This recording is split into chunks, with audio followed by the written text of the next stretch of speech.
आज हम पाठ तंतारा वामिरो कथा का अध्ययन करेंगे, जिसके लेखक हैं लीलाधर मंडलोई। लीलाधर मंडलोई, जिनका जन्म 1954 में हुआ था। इस पाठ में एक कथा का एक किस्सा, जिसका लीलाधर मंडलोई ने अपने शब्दों में लिखा है, और उन्होंने बताया कि जो सभ्यता जितनी अधिक पुरानी होगी उतनी ही अधिक किस्से कहानियाँ उससे जुड़े होते हैं, जो हमें सुनने को मिलते हैं। तो आपने द्वीप समूह सुने ही होंगे, अंडमान निकोबार। वहीं से ये कहानी ली गई है जो लीलाधर मंडलोई जी ने लिखी है। प्रस्तुत पाठ तंतारा वामिरो कथा अंडमान निकोबार द्वीप समूह के एक छोटे से द्वीप पर केंद्रित है। उस द्वीप पर एक दूसरे से शत्रुता का भाव अपनी अंतिम सीमा पर पहुंच चुका था। इस शत्रुता की भावना को जड़ से उखाड़ने के लिए एक जोड़े को आत्म बलिदान देना पड़ा था। उसी जोड़े के बलिदान का जो वर्णन है लेखक ने प्रस्तुत पाठ में किया है।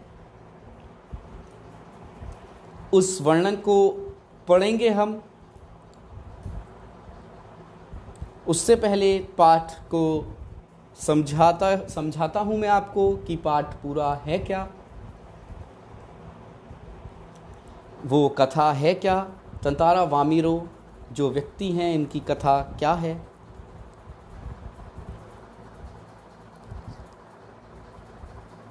बहुत समय पहले, जब लिटिल अंडमान और कार निकोबार एक साथ जुड़े हुए थे, तब वहाँ एक बहुत सुंदर गांव हुआ करता था। उसी गांव के पास में ही एक सुंदर और शक्तिशाली युवक रहा करता था, जिसका नाम तंतारा था। निकोबार के सभी व्यक्ति उससे बहुत प्यार करते थे। इसका एक कारण था कि तंतारा एक भला और सबकी मदद करने वाला व्यक्ति था। जब भी कोई मुसीबत में होता तो हर कोई किसको याद करता? तंतारा को याद करता। और तंतारा भी क्या स्थिति थी तंतारा की भी, कि वह भी अगर कोई उसे लगता था कि कोई मुसीबत में है तो वह भी भागा भागा वहाँ उनकी मदद करने के लिए पहुँच जाता था। तंतारा हमेशा अपनी पारंपरिक पोशाक ही पहनता था और हमेशा अपनी कमर में एक लकड़ी की तलवार को बांधे रखता था। लोगों का मानना था कि उस तलवार में लकड़ी की होने की बावजूद भी अनोखी दैवीय शक्ति हैं। अर्थात लोग ये भी कहते थे कि इसकी जो लकड़ी की तलवार है, इसमें दैवीय शक्ति कोई मौजूद है। दैवीय शक्ति का देखिए अर्थ होता है कि जो देवताओं के द्वारा कुछ शक्तियां प्रदान की जाएं, तो वह उस तलवार में माना जा रहा था कि विद्यमान है। निकोबार के सभी व्यक्ति उससे बहुत प्यार करते थे।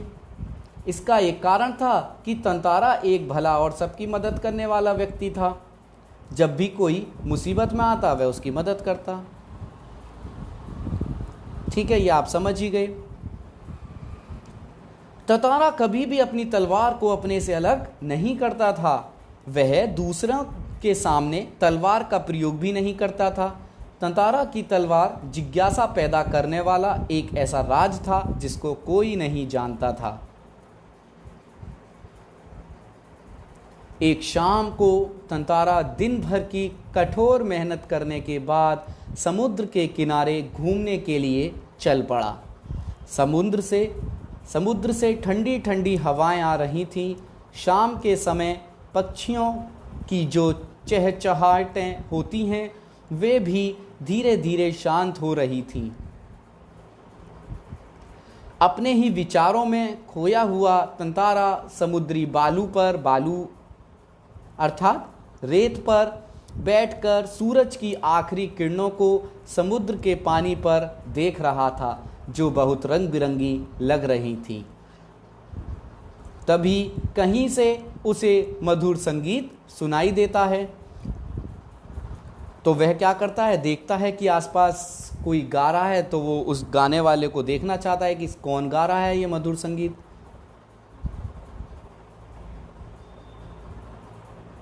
तारा बेचैन हो जाता है और क्या करता है, बेचैन होकर वो उस दिशा की ओर बढ़ जाता है जिस दिशा से उसे वो आवाज़ आ रही थी। फिर क्या होता है कि तंतारा जो होता है उसकी नज़र किस पर पड़ती है, एक सुंदर युवती पर पड़ती है। उस युवती को यह पता ही नहीं था कि कोई युवक उसे बिना कुछ बोले बस देखता जा रहा है। उसी समय अचानक एक ऊंची लहर उठी और उसको भिगोकर चली गई। इस तरह अचानक भीगने से वह युवती हड़बड़ा गई और अपना गाना भूल गई। तंतारा ने बहुत ही उससे विनम्र तरीके से उस युवती से क्या पूछा कि तुमने अचानक इतना सुरीला और अच्छा गाना अधूरा ही क्यों छोड़ दिया। अपने सामने एक सुंदर युवक को देखकर जो वह युवती थी, वह क्या हुआ, उसे वह आश्चर्यचकित रह गई और उसने नकली नाराजगी दिखाते हुए उत्तर दिया। क्या उत्तर दिया, पहले ये बताओ कि तुम कौन हो, मुझे इस तरह क्यों देख रहे हो और इस तरह के अनुचित या बेकार के प्रश्न पूछने का क्या कारण है। तंतारा बार बार अपना प्रश्न दोहराता रहा। कौन सा प्रश्न था, तंतारा के बार बार एक ही प्रश्न दोहराने से क्या दोहरा रहा था कि आपने गाना क्यों बंद कर दिया, आप इतना अच्छा सुरीला गाना गा रही थी, तो इतना अच्छा सुरीला गाना आपने अधूरा ही क्यों छोड़ दिया। वही उसका एक ही प्रश्न, बार बार उसको युवती कुछ भी कहे लेकिन उसका प्रश्न वही। लेकिन क्या हुआ कि जब वो बार बार एक ही प्रश्न को दोहरा रहा था तो उसके कारण क्या हुआ, जो युवती थी, जो स्त्री थी, वह क्या हुई, चिढ़ गई। युवती ने क्या कहा फिर, आखिर मैं गीत क्यों गाऊं, अर्थात मैं तुम्हारी बात क्यों मानूं। क्यों, क्योंकि देखिए उस गांव का ना एक नियम था। क्या नियम था कि जो एक गांव का व्यक्ति है वह दूसरे गांव के व्यक्ति से बात नहीं कर सकता था, ये उस गांव का नियम था।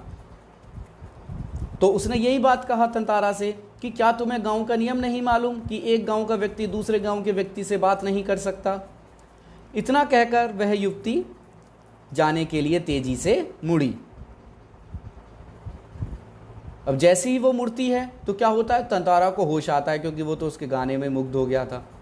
अब उसे अपनी गलती का एहसास हो रहा था। तंतारा उस युवती के सामने चला गया और उसका रास्ता रोककर लाचारी के साथ प्रार्थना करने लगा। क्या प्रार्थना करने लगा कि बस अपना नाम बता दो, मैं तुम्हें जाने दूंगा। तंतारा द्वारा नाम पूछे जाने पर युवती ने क्या जवाब दिया, वामीरो। यह नाम सुनना तंतारा को ऐसा लगा जैसे उसके कानों में से किसी ने रस घोल दिया है। मतलब उसे इतना अच्छा नाम लगा ये, तो उसकी तुलना की कि कानों में किसी ने कोई रस घोल दिया है। तंतारा ने वामीरो से कहा कि कल वह इसी चट्टान जो है उसी पर उसकी प्रतीक्षा करेगा। वह वामीरो को क्या कहता है कि मैं तुम्हारी प्रतीक्षा करूंगा, कल तुम यहां जरूर आना। ठीक है, अब आपको पता ही चल गया, तंतारा वामीरो, उन्हीं की कहानी, उन्हीं की घटना, एक यहाँ पर जीवन की घटना जुड़ी हुई है जो हम सुन रहे हैं, समझ रहे हैं। तो यहाँ तक तो आप समझ ही गए होंगे। अभी तक ये मैं केवल उस पार्ट में क्या क्या है, कैसे है, वो उसकी एक समरी आपको बता रहा हूँ। आगे देखते हैं क्या होता है फिर। क्या वामीरो वहाँ आती है या नहीं आती है, क्या तंतारा और वामीरो मिल पाते हैं या तंतारा पहुँच पाता है या नहीं पहुँच पाता है, जानेंगे आगे। वामीरो ने तंतारा के बारे में बहुत सी कहानियाँ सुनी थी, क्योंकि देखिए आपको मैंने पहले भी बताया था कि वो बहुत सबकी मदद करने वाला उसका नाम था वहाँ पर। उसकी सोच में तंतारा एक बहुत ही शक्तिशाली युवक था, परंतु वहीं तंतारा जब वामीरो के सामने आया तो बिल्कुल अलग ही रूप में था। वह सुंदर और शक्तिशाली तो था ही, और साथ ही साथ कैसा था? शांत था, समझदार था, सीधा साधा था। वह कैसा था? वह बिल्कुल ऐसा था जैसे वामीरो अपने जीवन साथी के बारे में सोचती थी। जो वामीरो थी उसे क्या लगा कि जैसा वह अपने जीवन साथी चाहती थी वो सारी खूबी इसमें है। वामीरो के इंतजार में उसे हर एक पल बहुत अधिक लंबा लग रहा था। तंतारा के अंदर एक शक भी पैदा हो गया था। क्या शक था वो? आप समझ ही गए होंगे कि वामीरो आएगी या नहीं आएगी। उसके पास प्रतीक्षा करने के अलावा कोई रास्ता था? नहीं था। उसके पास एक यही चारा था कि इससे तो अच्छा है प्रतीक्षा कर लो, आई तो ठीक, नहीं तो कोई बात ही नहीं है। वामीरो तंतारा से मिलने आ गई और जब मिलने आ गई तो ये सिलसिला क्या हुआ? रोज की तरह चलता रहा और अब हर रोज उसी जगह वो दोनों मिलने लगे। लपाती के कुछ युवकों को इस प्रेम के बारे में पता चल गया। जो वहाँ के युवक थे, कहाँ के? लपाती के। लपाती कौन सी जगह? जहाँ वामीरो रहती थी। वामीरो का गांव था लपाती। तो जो लपाती के जो युवक थे उन्हें इस प्रेम प्रसंग के बारे में, जो ये कहानी चल रही थी, उनके बारे में पता चल गया। और आपको पता ही है जब किसी को कोई इस तरह की घटना मिल जाए तो ये समझ लीजिए आग में घी का काम लोग कर सकते हैं आराम से। तो वही हुआ, लोगों ने खबर चारों तरफ फैलानी शुरू करी। धीरे धीरे धीरे धीरे वो खबर पूरे गांव में फैल गई। वामीरो लपाती गांव की रहने वाली थी और तंतारा कौन से गांव का था? पासा गांव का। याद रखिएगा, लपाती गांव से कौन थी? वामीरो। और तंतारा पासा गांव का था। दोनों का संबंध किसी भी तरह संभव नहीं था क्योंकि रीति रिवाज के अनुसार दोनों के संबंध के लिए दोनों का क्या होना जरूरी था? याद रखिएगा, एक ही गांव का संबंध तभी स्थापित हो सकता था यदि वो एक ही गांव के रहने वाले हों। कुछ समय के बाद क्या हुआ कि देखिए, जो पासा गांव था, जो तंतारा का गांव था पासा, उसमें एक पशु पर्व का आयोजन हर साल होता था। तो पशु पर्व का आयोजन किया गया। पशु पर्व में क्या होता था? पशु पर्व में हटे कटे पशुओं के दिखावे के अलावा पशुओं से युवती की शक्ति परखने की प्रतियोगिताएं भी होती थी। युवक जो पशुओं से क्या होता था? युवकों की शक्ति परखने की प्रतियोगिताएं भी होती थी। तंतारा का मन इनमें से किसी भी कार्यक्रम में नहीं लग रहा था। उसकी परेशान आंखें तो केवल किसको ढूंढने में व्यस्त थी? समझ ही गए होंगे आप, वामीरो को। जब तंतारा ने वामीरो को देखा तो उसकी आंखें नमी से भरी थीं और उसके होंठ डर कर कांप रहे थे। तंतारा को देखते ही वामीरो फूट फूट कर रोने लगी। तंतारा इस तरह वामीरो को रोता देखकर भावुक हो गया। वामीरो के रोने की आवाज़ सुनकर वामीरो की माँ जो थी वह क्या हुआ? वहाँ पर आ गई और जब उसने देखा कि वहाँ तंतारा भी है और वामीरो भी है तो वह गुस्सा हो गई और उसने क्या किया? तंतारा को कई तरह से अपमानित करना शुरू कर दिया। गांव वाले भी तंतारा के विरोध में बोलने लगे। लोगों की बातों को सुनना अब तंतारा के लिए सहन कर पाना मुश्किल हो रहा था। अचानक उसका हाथ उसकी तलवार पर आकर टिक गया। गुस्से से उसने तलवार निकाली। उसने अपने गुस्से को शांत करने के लिए अपनी पूरी शक्ति से तलवार को धरती में गाड़ दिया और फिर क्या किया? और फिर उतनी ही अपने में उसके जितनी भी सामर्थ्य थी, ताकत थी, उससे उस तलवार को खींचने लगा। जो लकीर तंतारा ने खींची थी उस लकीर की सीध में धरती फटती जा रही थी। जब उसने उसको खींचना शुरू किया ताकत के साथ तो क्या हो रहा था? धरती फट रही थी। पर उसने तलवार को पहले धरती में गाड़ा, फिर उसको खींचना शुरू किया तो धरती पर क्या हुआ? एक फटने वाली स्थिति पैदा हो गई।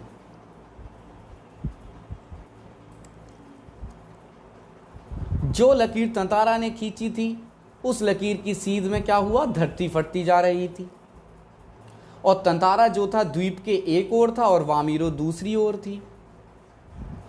देखिए एक द्वीप बार बार शब्द आ रहा है, आप वैसे तो सभी समझ गए होंगे। देखिए द्वीप किसे बोलते हैं, जो हमारा चारों ओर से पानी से घिरा हुआ टापू आप जानते ही होंगे, जिसे हम द्वीप बोला जाता है। ठीक है, तो आगे देखेंगे। उसने देखा कि द्वीप के जिस नहीं हाँ, धरती फट गई, और धरती फटने के बाद क्या हुआ कि ततारा एक ओर था और वामीरो एक ओर थी। धरती जो फट रही थी उसके एक तरफ ततारा था, एक तरफ वामीरो थी। तंतारा को जैसे ही होश आया, उसने देखा द्वीप के जिस ओर वह है वो टुकड़ा समुद्र में धंसने लगा है। समझ गए होंगे आप। उसने जब धरती अपनी ताकत से उसे खींचना शुरू किया तलवार को, तो दो हिस्से में हो गया। जब दो हिस्से हुए तो जिस हिस्से पे तंतारा था उस हिस्से को क्या हुआ, समुद्र में वह हिस्सा धंसने लगा। अब वह तड़पने लगा, वह छलांग लगाकर दूसरी ओर जाना चाहता था, परंतु क्या हुआ, उसकी पकड़ ढीली पड़ गई और वह नीचे की ओर फिसलने लगा। वह उस कटे हुए द्वीप के उस आखिरी भूभाग पर बेहोश पड़ा हुआ था जो संयोगवश उस द्वीप से जुड़ा हुआ था। समझ ही गए आप कि वह उस हिस्से पर क्या था, बेहोश हो गया था जो उस द्वीप से जुड़ा हुआ था।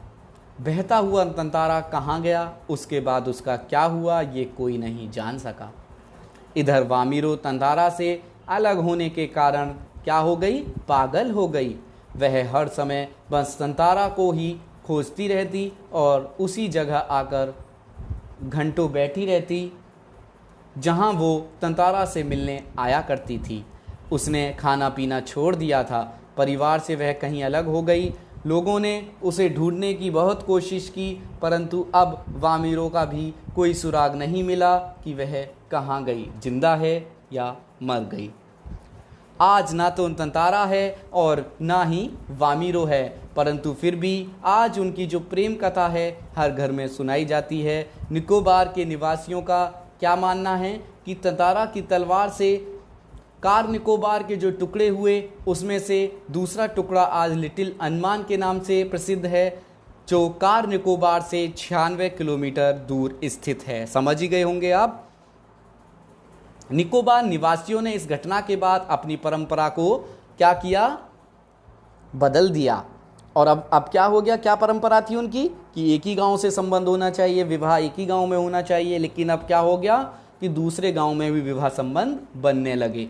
तंतारा वामीरो की जो एक दूसरे के लिए त्याग में मृत्यु थी, वह शायद इसी सुखद बदलाव के लिए थी। देखिए अगर वो नहीं मरते तो शायद ये बदलाव भी नहीं होता। उन दोनों की मृत्यु के पश्चात यह बदलाव हो गया कि अब कोई भी व्यक्ति किसी गांव से शादी कर सकता है, कोई भी अपनी बेटी की शादी किसी भी गांव के पुरुष से कर सकते हैं। तो ये बदलाव आया। तो ये एक प्रेम कथा जो तंतारा वामीरो का था, जो कि दोनों व्यक्तियों के नाम पर पाठ का नाम रखा गया है। तंतारा एक पुरुष, एक वामीरो एक स्त्री, दोनों की प्रेम कथा, जिसको आप अच्छे से समझ ही लिया होगा आपने। ठीक है, उसके बाद जो हमारा दूसरी वीडियो होगी उसमें हम पाठ से एक एक पैराग्राफ लेकर उसको समझते हुए चलेंगे। अभी तक पाठ की पूरी समरी मैं ख़त्म कर चुका हूँ, पूरा सार ख़त्म हो चुका है। धन्यवाद।